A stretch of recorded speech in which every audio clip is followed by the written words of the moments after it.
Good morning, entrepreneurs and builders. Welcome to the Breaking Business Podcast, where we don't just talk marketing and entrepreneurship, we dissect it, we challenge it, we extract those golden nuggets that you can actually use every single day. Business is in your blood, and I'm here to make it boil. I'm your host, Dr. Wood.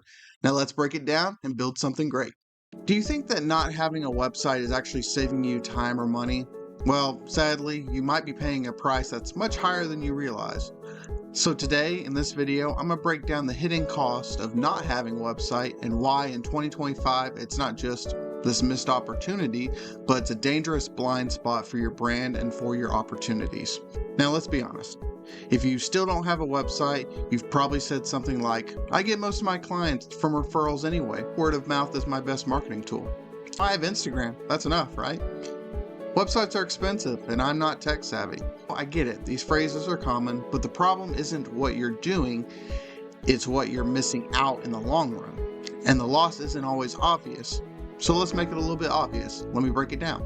The first thing is a sense of missed credibility. So in 2025, your website is this digital storefront of yourself, your brand, everything. Without it, you look unprepared, untrustworthy, or even outdated. A simple homepage with your name, your service, and your contact info builds this instant level of trust, especially for a first-time buyer looking at you.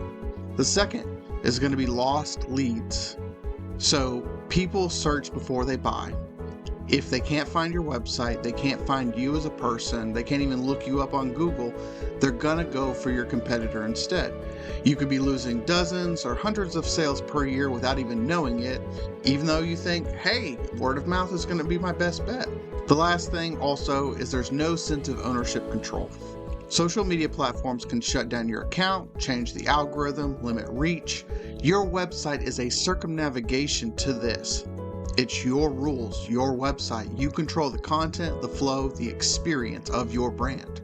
After that, there's limited customer experience. You can't provide booking systems, detailed facts, testimonials, full service menus on just a social profile. A website lets you educate, guide, and convert 24/7. Almost like automation, because it kind of is, right? Then we have lower lifetime value per customer. With no website, you're not going to get to capture emails, you're not going to retarget visitors, you don't guide people to more of your services. It's more of a one-off with a social profile. You're leaving money on the table after you get the sale. So let me give you a story. There's two local fitness coaches, both have great content, both got results for clients. Coach A only had Instagram, and then Coach B had a website with a lead magnet, testimonials, online booking, and then blog posts for SEO. Over a span of 12 months, Coach B had 4 times the revenue, built 2,000 plus email list, and was ranking for online fitness coaching in their city. Why?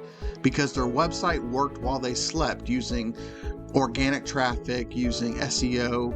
Coach A, they ended up getting stuck on the content treadmill where they had to consistently provide fresh new content for potential viewers, and it's almost like a hedonistic treadmill where it's never enough. Now, you don't need to spend $5,000 on custom development. Here's what a basic, effective website should include. That's pretty bare minimum, but will get the job done. You're going to need a homepage, what you do, who you help, and how to contact you. Then you're going to need an about page, your story, who you are. It's a trust-building page, and it belongs to you, who you are.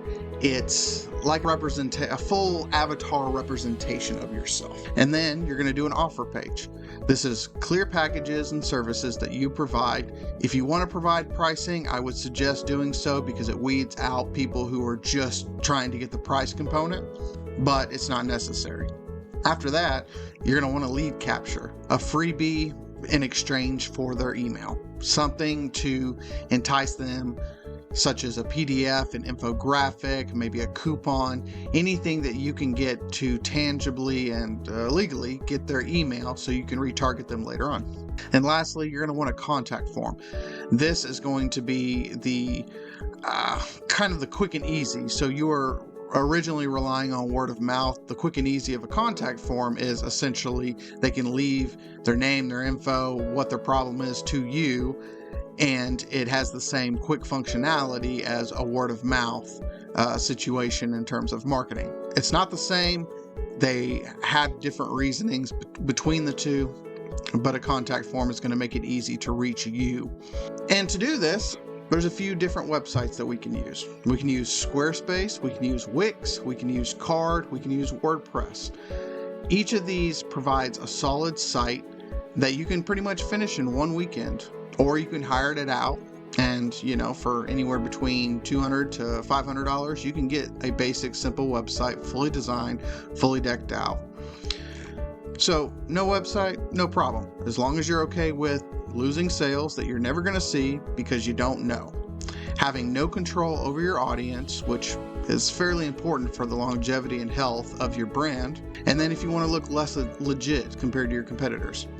But in the end, if you want to grow smarter, not just louder, your website has to have a foundation. Now, tell me in the comments, do you already have a website? What are you doing to prepare to build a website if you don't have it? And if this type of content interests you, please like and subscribe, and I'll see you in the next one. Bye.